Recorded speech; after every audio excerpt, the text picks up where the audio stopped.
capítulos da minha tese mostrava como o campo religioso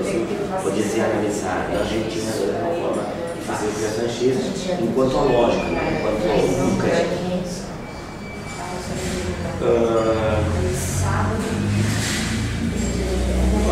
Eu estou sendo muito extenso, depois acho que tem no mínimo 2 momentos a mais da minha relação com a mulher, que é o seguinte. O Ari fez várias pesquisas sobre a religião política, né? E a gente tinha feito antes uma pesquisa também sobre as leis, as relações com os pentecostais. Eu participei em 2 números dos debates do NER, discutindo um artigo sobre evangélicos sempre brasileiros, e coloquei uma questão que também tinha a ver com o que estava sendo discutido naquele momento em relação ao campo religioso, onde o que eu estava falando naquela época era que era importante não a inserção denominacional formal, mas quanto influía a trajetória dos sujeitos, dos fiéis, na produção de uma sensibilidade religiosa. E depois tem uma outra discussão que seria, na verdade, o terceiro capítulo do tempo, com a internacionalização do projeto sobre a internacionalização dos regimes brasileiros, e a terceira participação minha tem a ver com a discussão de religião política. E eu acho assim, aí eu discutia bastante a questão da relação dos pentecostais com a política em função de que a pesquisa que a gente estava fazendo com a Ari sobre religião e política no Rio Grande do Sul mostrava que tinha muita participação política dos evangélicos no Brasil e pouca na Argentina. E um pouco a discussão que eu colocava aí é que isso não é uma questão decorrente do fato de que os evangélicos fossem mais de 20% no Brasil e fossem 10, 15% menos talvez na Argentina. Não dependia da questão política da quantidade, mas do fato que o regime eleitoral e a forma de organização política dão um incentivo muito grande à participação dos pentecostais na política no Brasil, enquanto que o regime político e eleitoral na Argentina desincentivava a participação dos pentecostais na política. E tinha uma outra razão ainda, que é as identidades políticas no Brasil, naquele momento, vamos dizer, frouxas em comparação com a Argentina. Então, no Brasil, o fato de ser pentecostal podia produzir uma identificação mais forte que o sujeito do PMDB, o PT, enquanto que na Argentina, em um setor popular, onde era a implantação demográfica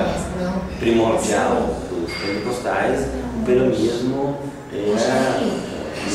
política muito forte. Então, quem era pentecostal podia ser pentecostal, mas antes de poder outra coisa, ele era peronista. Até o seu próprio pertencimento ou relação com as formas de politicidade propostas pelo peronismo influía na sua forma de ler o pentecostalismo. Então, os argentinos tinham uma leitura muito, vamos dizer, política do pentecostalismo, se apropriavam do pentecostalismo com um senso de justiça social, não invalidavam a participação política,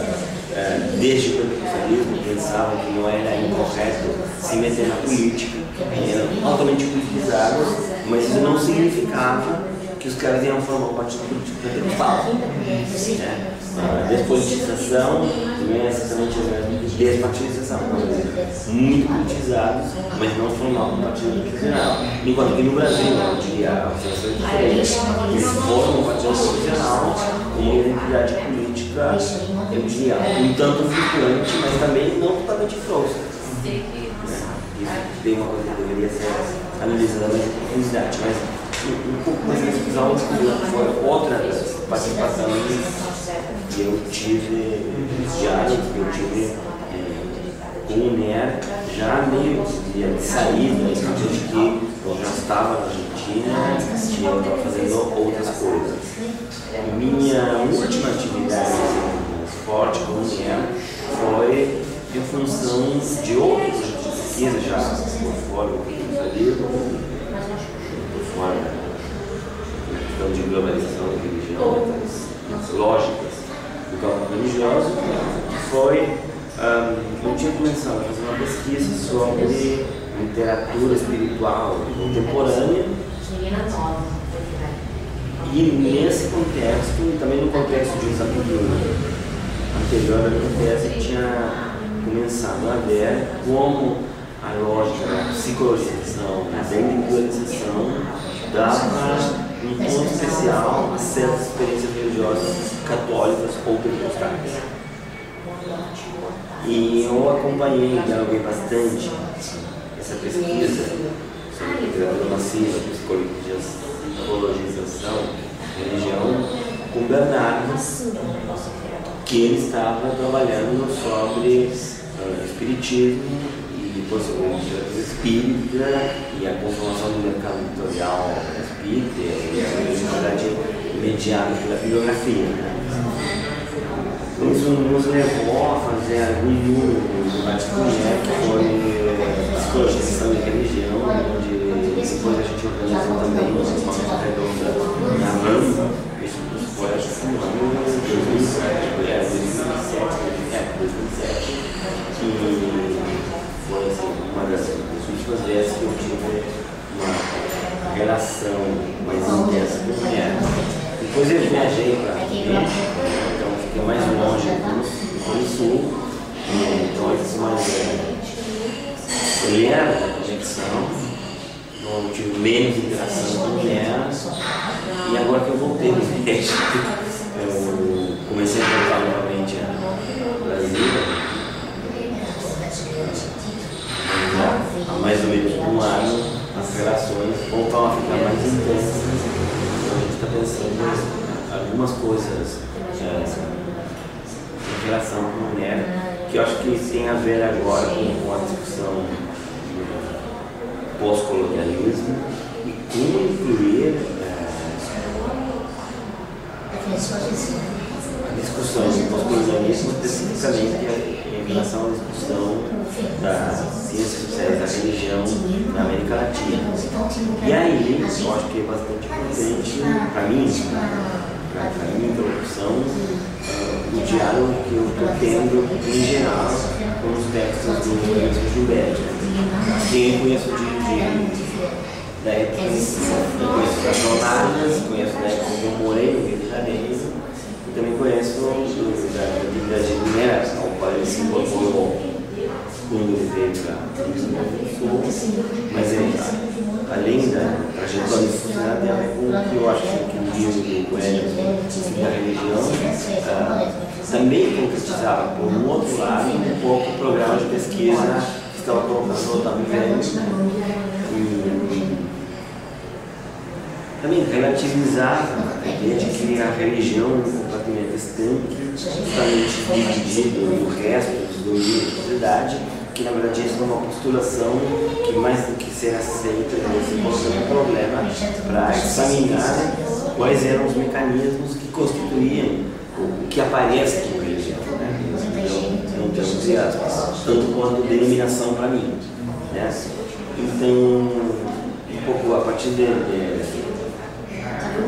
que eu acho que é a agudeza dessa instalação do Anderson, eu tenho bastante forte o trabalho dele, e eu acho que esse trabalho antecipa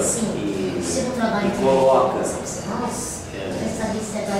na agenda de discussão da ciência da religião questões que são retrazidas ou trazidas com mais força, com mais legitimidade, com a força da novidade, a partir da discussão do pós-colonialismo religioso, que na verdade colocar em crise, em dúvida, problematizar a ideia de religião é uma forma de atualizar o programa de pesquisa. de análise que propõe o pós-colonialismo, mas isso já tinha sido feito em parte a partir do programa de pesquisa no pós-colonial e concretizado em várias pesquisas, por exemplo, a do Emerson. Tanto que eu acho assim, que essa pesquisa gera uma conceitualização muito importante que deveria servir na América Latina num ponto de ancoragem para não comprar criticamente uma sociologia e uma antropologia da religião, que muitas vezes são ou francocêntricas ou anglo-sacônico-cêntricas, e eu sei que tem muito esforço se ancorar na discussão proposta por eles criticamente, em relação crítica com esses outros panoramas biográficos, porque é uma posição minoritária, bem presente, bem legítima, mas também é uma posição mais produtiva, né? Porque eu acho assim, tentar trazer para a América Latina uma discussão como a da Daniela Brunegère sobre a religião de peregrina.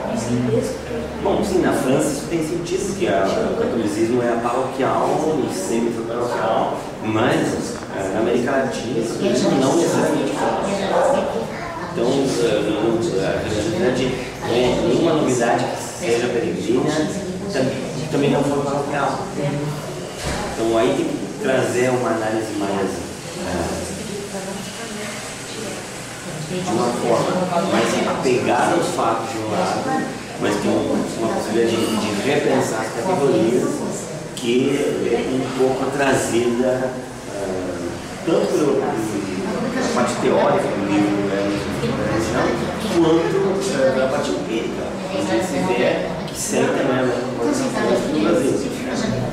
Então também esse é um outro capítulo que eu acho importante da relação com o Nero, é um capítulo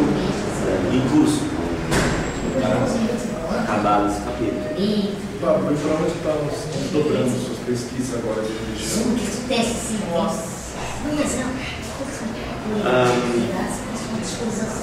Eu continuei, ou seja, um pouco no marco do bojo, coisas que eu estou dizendo agora. A religião é um termo assim que eu ouvi bonito, né? Eu não digo que eu pesquiso necessariamente a religião, porque eu não vou para as denominações religiosas, eu não vou falar necessariamente com os pastores, eu sempre tento analisar como é que é constituído e produzido a cada momento o campo religioso, mas aconteceu uma coisa que é interessante, que é, na pesquisa sobre literatura marxista, eu fui encontrando muito a bem pesar, tanto nas leituras mais sobre autoajuda, relações com o religioso mais tradicional. Sabe? Então, a minha pesquisa sobre os leitores do Paulo Coelho e a minha pesquisa sobre os leitores de certos autores de autoajuda mais contemporâneos, que pertencem a uma nova onda hiperlocalizada desse gênero de literatura e religiosidade, me levam a ver quanto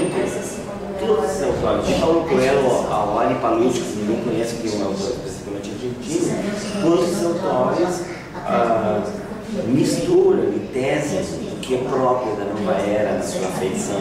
mais internacional globalizada, com o catolicismo local. Então esse é um caminho quando eu estou trabalhando numa pesquisa atual com religião. Tem uma outra pesquisa que eu estou fazendo, que é paralela a essa, que é sobre gêneros musicais, jovens, aquilo, e talvez pela minha sensibilidade de pesquisadora com fenômeno religioso, eu encontro assim, tanto fenômenos interessantes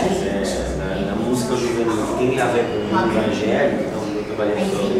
um grupo de rock evangélico, e como aí tem um diálogo interessantíssimo do rock argentino secular e o rock evangélico argentino. E por uma outra parte, como em outros gêneros de música popular aparecem possibilidades de apreciação estética, de identificação musical, que tem a ver com a componente católica de interpretações musicais. Então, por exemplo, uma coisa que eu não imaginava que ia acontecer, mas aconteceu, foi encontrar as inflexões católicas dos clubes de fãs do Ricardo Arjona. Você não imaginaria que era uma coisa com sensibilidade católica, eu gosto do Ricardo Arjona, se olhar de longe, né? Começar a exaltar, se ver o que ele canta, se ver como se organiza o clube, se ver como são os rituais, tanto nas suas formas quanto nos seus conteúdos, começa a ter uma coisa de, bom, tão longe não é que não me influi. Eu escrevi um artigo mais explicado no México agora, que chama Reflexões Católicas, Experiências do Mundo de Fato.